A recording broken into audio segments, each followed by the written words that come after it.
Graça e paz, queridos, amém? Vamos orar? Nós te damos graça, te louvamos, Senhor, por estarmos aqui na Tua presença. Muito obrigado por podermos te louvar e te agradecer. Muito obrigado por essa comunhão com os nossos irmãos. Muito obrigado porque agora podemos abrir a Tua palavra para que o Senhor possa falar aos nossos corações. Que não seja eu, mas que seja o Senhor falando a nós e que os nossos ouvidos, a nossa mente e o nosso coração estejam abertos para Ti. No nome de Jesus, amém. Muito bem, queridos, hoje nós vamos estar meditando na palavra do Senhor num texto muito conhecido. Quero convidar os irmãos a abrir a palavra de Deus em Marcos capítulo 2. Marcos capítulo 2 vai contar a história de Jesus pregando num lugar. E alguma coisa acontece no meio dessa situação toda. Marcos capítulo 2. Nós vamos começar a ler a partir do versículo 1. Então, Marcos, capítulo 2, começando a partir do verso 1, diz assim: Dias depois, Jesus entrou de novo em Cafarnaum, e logo se ouviu dizer que ele estava na casa. Então, olha só, Jesus ele andava por várias regiões.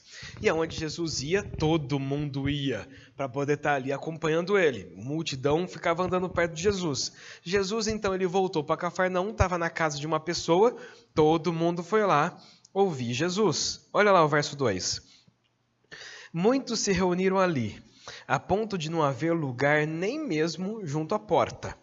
E Jesus anunciava-lhes a palavra. Jesus, então, ele estava pregando numa casa de alguém e essa casa não estava comportando as pessoas ali, então tinha gente do lado de fora, do lado de dentro, de todos os lados ali, ouvindo a mensagem de Cristo. Era isso que estava acontecendo. Agora olha o verso 3. Trouxeram então um paralítico, carregado por 4 homens. E não podendo aproximar-se de Jesus, por causa da multidão, removeram o telhado no ponto correspondente ao lugar que Jesus se encontrava e pela abertura desceram o leito em que o paralítico estava deitado. Vamos parar por aqui um pouquinho. Então olha o que está acontecendo. Jesus estava pregando e esse paralítico ficou sabendo e os amigos dele também. E os amigos dele falaram assim: olha, nós somos seu amigo, nós vamos fazer o seguinte, nós vamos levar você para Jesus curar você. Vamos. E aí então as pessoas, cada um pega de um lado, começa a levar essa maca. Naquele tempo não tinha as cadeiras de roda, não tinha essas coisas todas como a gente tem hoje. Imagina como é que eram as condições daquele pessoal. Mas então, estavam eles lá levando o paralítico. Quando eles chegam, a casa lotada. Sabe quando acaba um jogo de futebol em que todo mundo tem que sair por aquela portinha, né? Você fica tempo, mais que você quer sair, você não consegue sair, porque você não consegue sair ali. Então imagina uma situação dessa. E esses homens querendo passar. Gente, vocês dão licença, o pessoal, como assim? Está todo mundo ouvindo o mestre e tal, tenta de um jeito.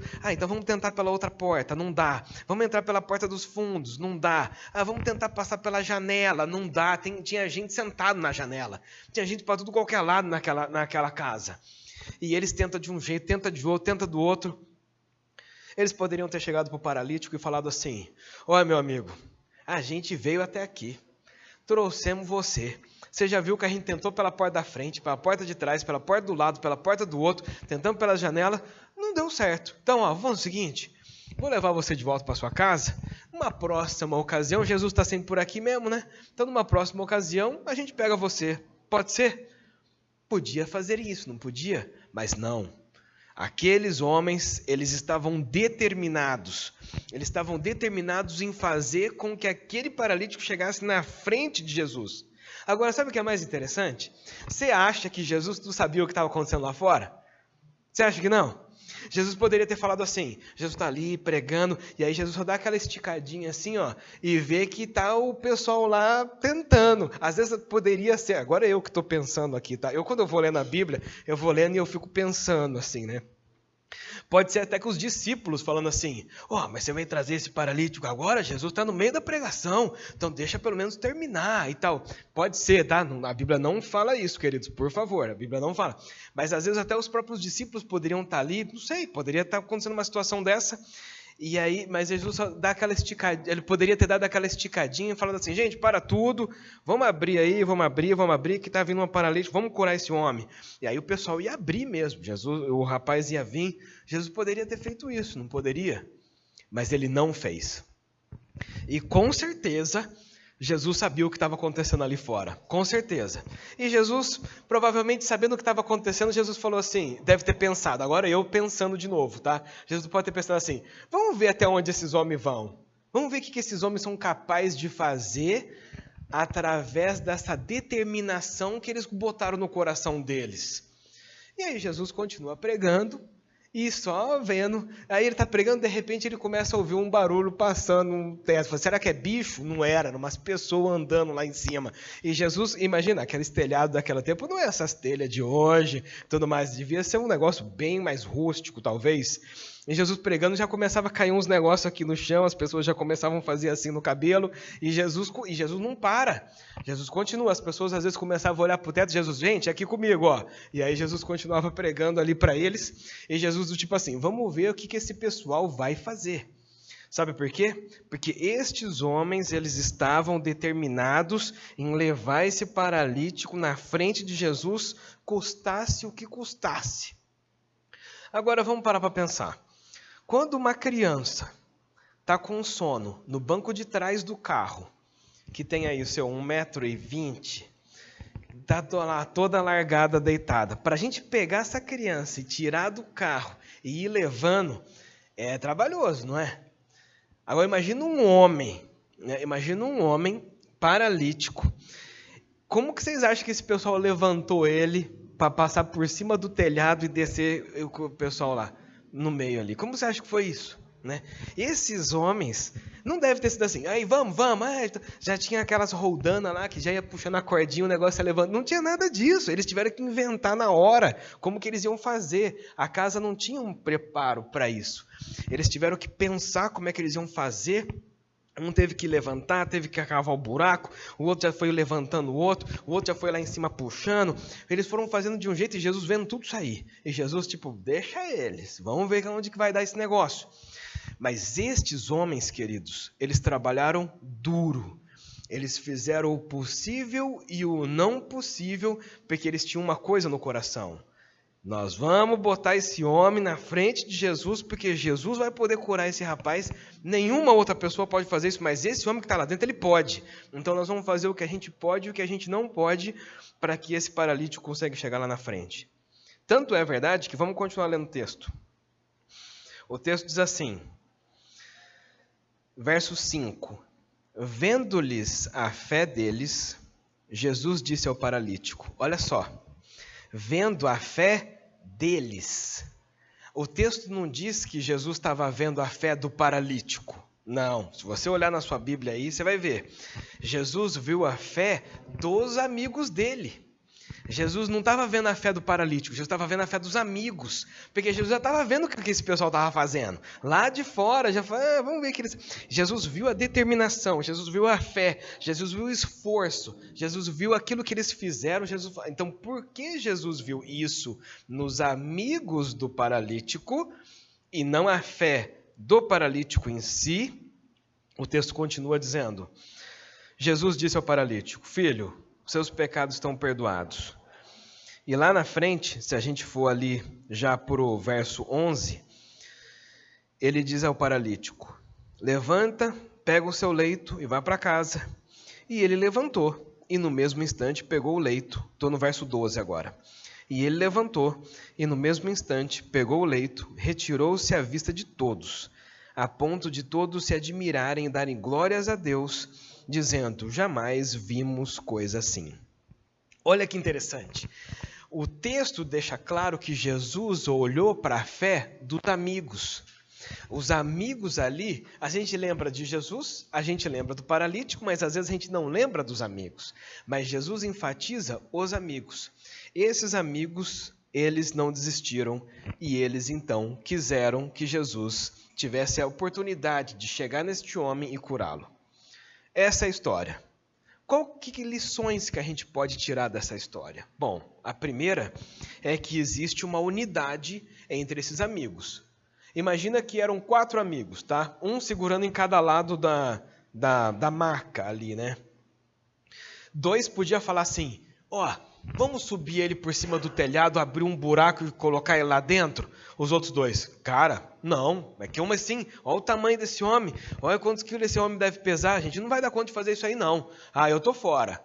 Aí o outro, eu também, como é que pode? Os outros, não, mas vamos, não, a gente não vai não. Se fosse só 2, não daria para fazer isso.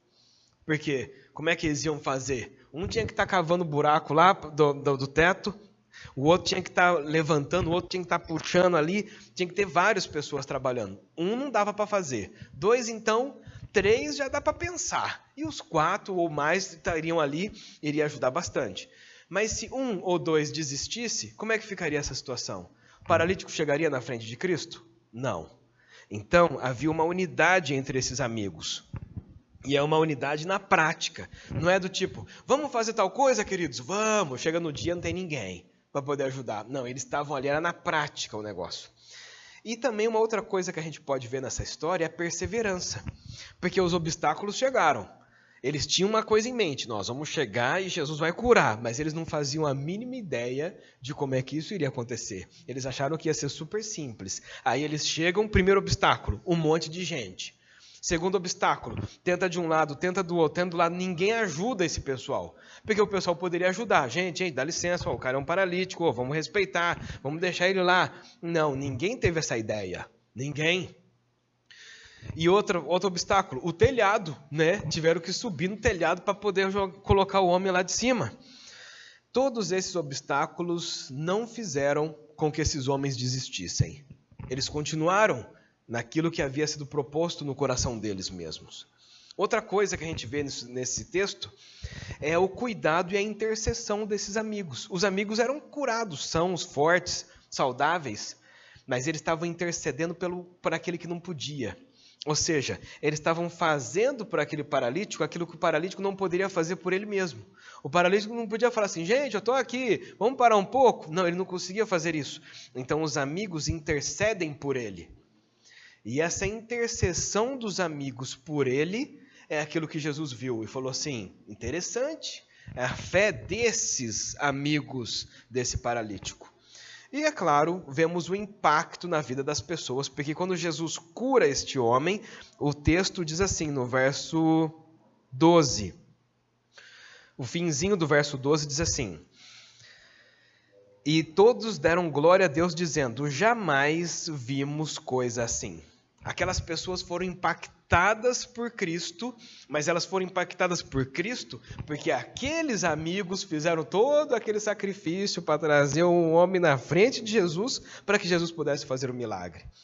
Então, teve uma participação muito grande desses homens para que o milagre de Jesus pudesse acontecer ali. Jesus, da onde ele estava, ele podia falar assim, gente, não precisa vir aqui não. Ô paralítico, levanta e anda. Ele podia, da onde ele estava, ele podia... E você acha que ele seria curado? Com certeza ele seria curado. Porque Jesus, uma vez, ele falou, um rapaz disse assim, não, só do senhor falar, eu já sei que o meu servo lá vai ser curado. E Jesus falou, e o servo foi curado? Então, Jesus tinha todo o poder, mas não, Jesus falou assim, vamos ver até onde esses homens vão. Então, por isso o impacto na vida das pessoas aconteceram. Então é muito interessante o que a Bíblia fala sobre unidade. Tem um outro texto que a gente vê que Jesus ele ora para que nós pudéssemos ser unidos, para que nós pudéssemos trabalhar juntos, para que nós pudéssemos ser um. E esse texto, os irmãos não precisam abrir, mas está lá em João 17, é uma oração de Jesus. Jesus ora pelos discípulos e ora por nós, porque ele fala assim, não apenas por estes, mas por aqueles que virão também. Jesus diz assim, a fim de que todos sejam um, como tu, ó Pai, que está em mim, e eu que estou em ti, também eles estejam em nós, para que o mundo creia que tu me enviaste. Quando Jesus ora isso, ele fala assim, Senhor, que eles sejam um com nós, para que o mundo saiba quem eu sou e quem o Senhor é. Quando nós estamos vivendo em unidade, queridos, nós mostramos o Deus que nós servimos, nós mostramos o Deus que nós pregamos. Nós não apenas pregamos, mas nós vivemos assim. E as pessoas olham em nós e vê que nós somos diferentes porque nós mostramos o Deus que nós servimos através dessa unidade, dessa comunhão, dessa cooperação que nós temos uns com os outros. E existem vantagens de nós estarmos no corpo de Cristo. Com certeza existem vantagens. A primeira é proteção. Quando nós estamos juntos, nós protegemos uns aos outros, nós ajudamos uns aos outros. O texto de Coríntios, o apóstolo Paulo diz assim aos Coríntios, no capítulo 12, verso 26, diz assim: de maneira que, se um membro sofre, todos os membros sofrem com ele. E se um deles é honrado, com eles todos se alegram. E isso é verdade, né? Com a gente, se você dá aquela chutada no canto da cadeira, o dedinho que é desse tamanhozinho assim, aquele dedinho faz o corpo inteiro ficar doendo, não é verdade? Então, aliás, é a única hora que a gente lembra do dedinho, é na hora que a gente bate na cadeira ali, não é verdade? Mas então, o apóstolo Paulo diz, ó, se um membro sofre, todos os membros sofrem com ele. Mas se um é honrado, todos se alegram. Então, assim é conosco. Quando nós vivemos no corpo de Cristo, nós estamos protegidos porque nós estamos trabalhando juntos. E existe crescimento. Essa é uma outra vantagem de nós estarmos no corpo de Cristo. Porque lá em Efésios, capítulo 4, verso 15 e 16, o texto diz assim: seguindo na verdade em amor, cresçamos em tudo. Ó, cresçamos, ou seja, tem que ter crescimento. Cresçamos em tudo naquele que é a cabeça, Cristo, de todo o corpo, bem ajustado, consolidado pelo auxílio de todas as juntas, segundo a justa cooperação de cada parte, efetua o seu próprio crescimento para a edificação de si mesmo em amor. Então Paulo está dizendo assim, olha, quando vocês estão juntos no corpo de Cristo, vocês crescem juntos, vocês são edificados junto. É um edificando o outro, é um ajudando o outro. E nós todos estamos crescendo para vivermos com Deus depois para sempre. Mas isso só acontece no corpo, na unidade em que Deus colocou cada um de nós. Uma outra vantagem também de pertencermos ao corpo de Cristo é a frutificação. Quando nós estamos sozinhos, a gente não frutifica muito, sabe por quê? Não tem ninguém ali junto com a gente. Não tem ninguém para falar assim, olha, precisa consertar isso aqui, ó, precisa melhorar isso aqui, ó, vou te ajudar nisso, vou te ajudar naquilo. Quando a gente está sozinho, a gente fica mais acomodado. Quando está sozinho, a gente entra na zona de conforto. Quando a gente está sozinho, a gente não se cobra. Quando a gente está sozinho, é mais fácil da gente ir esmurecendo, a gente ir se acomodando. Daqui a pouco você já não está mais nem aí para nada. Mas quando nós estamos no corpo, é um motivando o outro, é um incentivando o outro, é um redirecionando o outro para quando a gente dá aquela pisada na bola. E a gente continua e a gente frutifica, porque nós estamos no corpo. E a última coisa de vantagem, uma das vantagens, no caso que coloquei aqui, é a resiliência. Resiliência, para quem não lembra, é quando o vento bate forte na árvore e a árvore dá aquela balançada, acabou o vento, ela volta de novo. E ela está ali. Aí vem o vento de novo, ela balança, depois ela volta, ela não quebra. O bambu faz isso. Mas se tem um bambu só, na hora que o vento vem, quebrou. Mas se tiver um monte, uma vez eu fui num lugar, eu acho que foi em Arthur Nogueira, aqui perto aqui, e tinha uma plantação de bambus. E aí vinha o vento, eles davam aquela balançada, mas como tinha um monte, aí sabe quando um vai ajudando o outro ali naquele negócio? E não caía. Eu falei, olha que interessante. Porque a resiliência é isso, é quando você balança mediante as dificuldades, os problemas, as situações complicadas que podemos ter na vida, mas depois a gente volta de novo. Agora, se a gente está sozinho, queridos, às vezes a gente deita e a gente não consegue levantar de novo. Mas se a gente está no corpo, é mais fácil da gente voltar de novo, porque o corpo serve para isso. Para um, está dando ânimo renovado um ao outro. E quando a gente faz isso, tem um impacto no mundo. Porque, olhando para o texto, verso 12, de novo lá de Marcos capítulo 2, ele diz assim: e levantou-se, e no mesmo instante, pegando o leito, retirou-se à vista de todos, a ponto de todos se admirarem e darem glórias a Deus, dizendo, jamais vimos coisa assim. Quando nós estamos no corpo, Deus faz coisa em nós que se a gente estivesse sozinho, Ele não faria. Em que as pessoas falam assim, mas o que acontece com esse povo? O que tem nesse povo que os outros não têm? Quando na igreja primitiva os apóstolos estavam pregando, uns olhavam para os outros e falavam assim, mas esses daí não eram aqueles pescadores? E como é que eles falam com tanta ousadia? Como é que eles falam com tanta autoridade? Como é que eles conseguem falar essas palavras que estão mexendo com nós aqui? Eles não são doutores da lei, eles não são os escribas, eles não têm mestrado, doutorado ou pós-doutorado nas universidades XYZ de seminários teológicos. Como é que eles fazem um negócio desse? Mas é porque Deus estava agindo naqueles apóstolos e aí eles impactaram aquele pessoal, aquela região que eles estavam. Quando nós vivemos no corpo, nós também mostramos ao mundo o Deus que nós servimos. E isso faz uma diferença muito grande. Por isso, nós podemos pensar, o que eu preciso fazer a partir de hoje? Bom, você precisa estar no corpo de Cristo. Essa é a primeira coisa. Nós precisamos viver em harmonia, precisamos viver em unidade, precisamos estar no corpo, precisamos caminhar juntos. E isso é a primeira coisa que nós temos que fazer. E nós oramos uns pelos outros. Aqueles amigos estavam intercedendo pelo amigo dele na força física, mas nós podemos fazer isso em oração. Nós podemos ajudar os irmãos assim. Um outro texto interessante de Gálatas capítulo 6, versículo 2, diz assim: levai as cargas uns dos outros. O apóstolo Paulo está dizendo, vocês estão vivendo em unidade? Então leve as cargas uns dos outros, ajuda um ou outro, para que todos nós possamos continuar essa caminhada. Então quando nós carregamos os fardos e cuidamos uns dos outros, fica mais fácil, fica mais leve. Quando você carrega o fardo sozinho, você se desgasta, e muitas vezes você não chega até o final. Mas quando você divide, as coisas ficam bem mais tranquilas. Então esse é um outro ponto que vale a pena. Uma outra coisa que nós precisamos fazer é encorajar e perseverar juntos. A caminhada cristã não é aquelas pregações que os pessoal fala assim, venha para Cristo e os seus mundos e os seus problemas acabaram. Não é isso. Porque Jesus falou assim, Senhor, Deus, ajuda eles, porque eles vão precisar da ajuda do Senhor para que eles possam cumprir a missão. Jesus falou assim, olha, no mundo tereis aflições, mas tem de bom ânimo, porque eu venci o mundo. Então esse negócio de vem para Cristo, seus problemas acabaram, na verdade nós vemos para Cristo e Deus ajuda a gente nos nossos problemas e nas nossas dificuldades. Mas precisamos perseverar, precisamos encorajar um ao outro, porque quando nós encorajamos uns aos outros, nós continuamos a caminhada.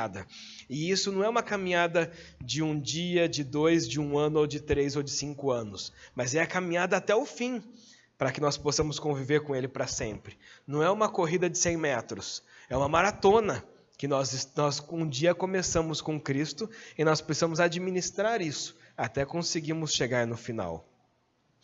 Uma outra coisa que nós podemos fazer é servirmos uns aos outros. Quando nós servimos com os dons que Deus nos deu, nós ajudamos os nossos irmãos. E quando cada um de nós servimos a Deus através desses dons que Ele concedeu para cada um de nós, não fica pesado para ninguém.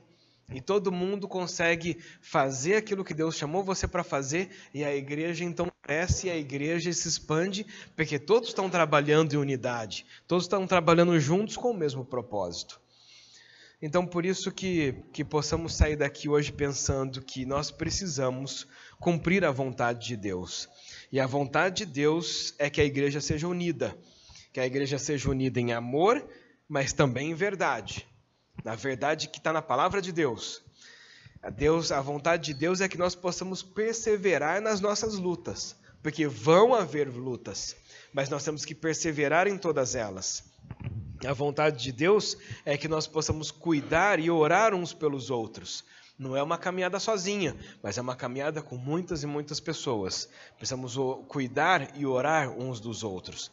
E quando nós fazemos isso, quando nós cumprimos a vontade de Deus dessa forma, então Deus se revela através de nós, como igreja, como corpo de Cristo, para que mais e mais pessoas se juntem a nós nessa missão que um dia Ele nos deu, para que então nós continuemos a caminhada, mas agora com mais pessoas trabalhando conosco a serviço do reino. Amém, queridos?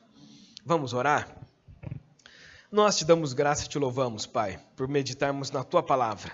Muito obrigado, Senhor Deus, porque o Senhor deixou essa história para nós podermos pensar em como que tem sido o nosso esforço, a nossa dedicação, como tem sido a nossa perseverança, a nossa resiliência, como tem sido, Pai, a nossa unidade em queremos fazer realmente parte do Teu corpo de Cristo e colocarmos os nossos dons e servirmos a Ti e cuidarmos uns dos outros.